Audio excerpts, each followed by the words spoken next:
Fala galera, sejam muito bem-vindos ao 12º episódio desse canal. Eu sou Marcelo Horta, estudante de Psicologia, e o tema de hoje é o teatro da mente que pode apagar a luz. Existe uma coisa meio estranha em estar vivo. Ninguém acorda de manhã pensando, uau, estou consciente. A consciência está ali o tempo todo, funcionando como se fosse a lente pela qual a realidade aparece. O problema é que, por estar sempre do lado de dentro dela, quase nunca dá para perceber o quanto essa lente é delicada. Um trauma, uma febre forte, uma alteração química, uma crise epiléptica ou uma noite mal dormida já podem bagunçar tudo. É tipo descobrir que a realidade, essa coisa que parece sólida, na verdade depende de um sistema biológico fazendo malabarismo sem derrubar os pratos. Para começar, consciência não é uma palavra simples. Ela pode ser entendida por 3 caminhos. O primeiro é o neuropsicológico, ligado ao estado de vigília, ao famoso sensório. O cérebro está ligado, captando o ambiente e processando informações com clareza. É um modo online da máquina. O segundo é o psicológico, que envolve a experiência subjetiva de estar no mundo. Pensamentos, emoções, percepções, memórias e tudo aquilo que faz alguém sentir que é eu. Não eu, é você. Bom, o terceiro é o ético-filosófico, que tem um peso enorme. Consciência também tem relação com responsabilidade, escolha e dever moral. Boa parte da vida ética depende da biologia estar minimamente funcionando. Se o sensório dá pane, até a noção de responsabilidade pode desmoronar junto. Uma boa forma de imaginar isso é pensar num palco de teatro. No centro tem um foco, iluminado pelo holofote. É aquilo que está recebendo atenção máxima agora. Essa frase, uma música, uma dor, uma lembrança específica. E ao redor existe a margem, meio na penumbra. É tudo que está presente, mas não está no centro da atenção. A roupa encostando na pele, ruídos ao fundo, pensamentos passando no canto da cabeça. O cérebro faz isso tudo por economia. Se tudo virasse foco ao mesmo tempo, seria um carnaval neurológico sem trio elétrico licenciado. A consciência precisa selecionar para não fritar. Mas e quando o palco apaga? Aí entra o sono, que muitas pessoas imaginam como um simples desligar, mas que é muito mais sofisticado do que isso. O sono é um estado comportamental complexo, organizado em ciclos que se repetem várias vezes durante a noite. Em geral, esses ciclos duram cerca de 70 a 110 minutos e se repetem de 4 a 6 vezes por noite. Existe o sono não REM, dividido em estágios, indo de fases mais leves até o sono profundo, que é muito importante para a recuperação física, consolidação de memórias e aquela faxina cerebral que não aparece no story, mas salva o sistema. Depois vem o sono REM, uma das maiores maluquices elegantes do cérebro. Nessa fase, a atividade cerebral aumenta, os olhos se movem rapidamente, a frequência cardíaca e a respiração podem oscilar e os sonhos costumam ficar mais vívidos.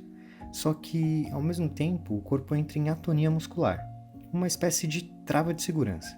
É como se o cérebro dissesse, pode alucinar à vontade, meu filho. Só não vai sair correndo pela casa achando que está fugindo de um urso. Sem essa trava, sonhar seria um esporte radical com péssima cobertura de seguro.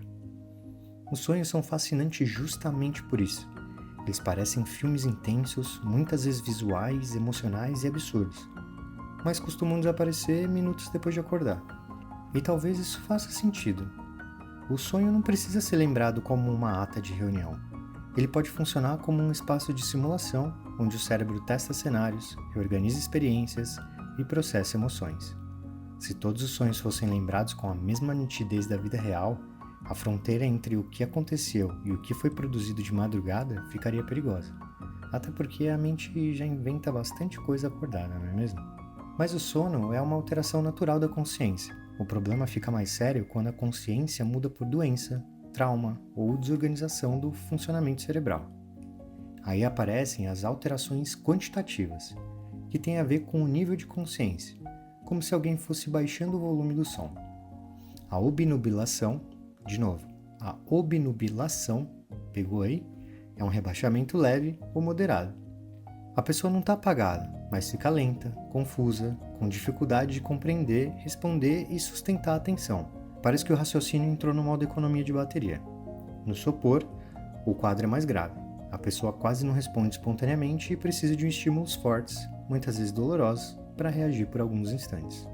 Já o coma é o grau mais profundo. Não há sinais de consciência, não há resposta adequada ao ambiente e o cérebro consciente praticamente saiu de cena.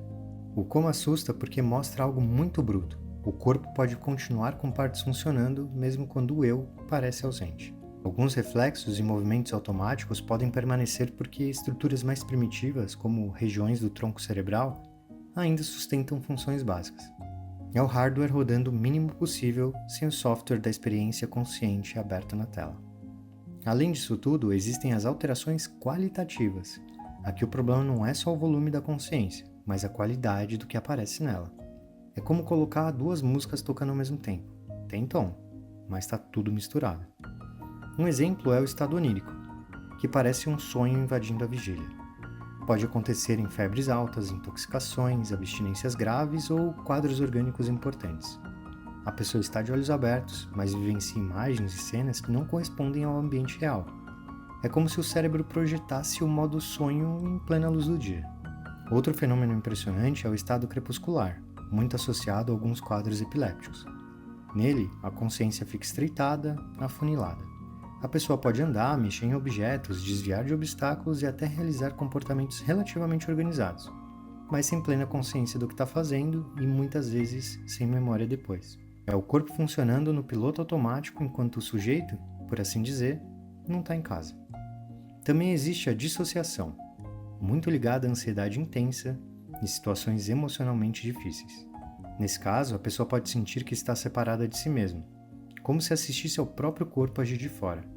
É um botão de emergência psíquico. Quando a realidade fica insuportável, a mente tenta se proteger criando distância da experiência. Não é frescura, drama ou coisa da cabeça no sentido pejorativo. É o cérebro tentando sobreviver do jeito que consegue. O transe se aproxima dessa lógica, mas costuma envolver automatismos e movimentos repetitivos com alteração do controle consciente.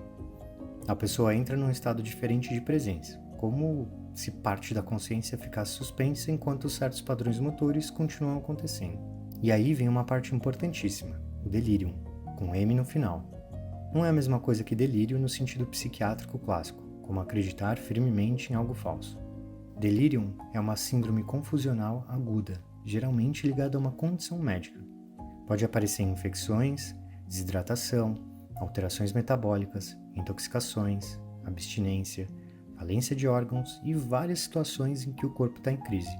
O delírio mistura rebaixamento de consciência, desorientação, confusão, alterações de atenção, ilusões, alucinações e oscilações ao longo do dia.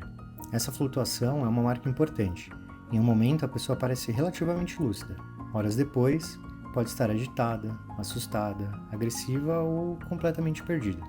Para quem vê de fora, pode parecer um surto do nada, mas muitas vezes é o cérebro gritando que o corpo está falhando.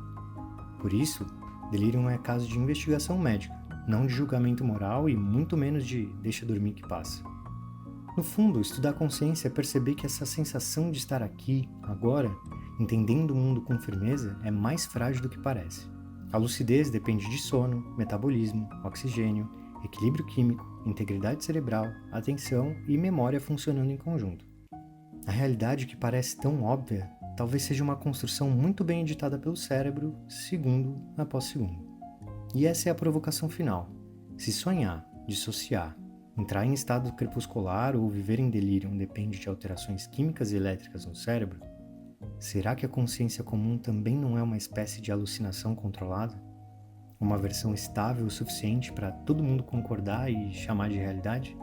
Talvez estar acordado não seja simplesmente ver o mundo como ele é. Talvez seja o cérebro contando uma história convincente o bastante para permitir que a vida continue. E convenhamos, para uma máquina feita de água, gordura, eletricidade e umas substâncias químicas temperamentais, até que esse roteiro é bem interessante. Espero que você tenha gostado desse episódio e se você gostou, se inscreve no canal, deixe seu like e fique ligado. Amanhã tem o 4º episódio da 2ª temporada desse podcast.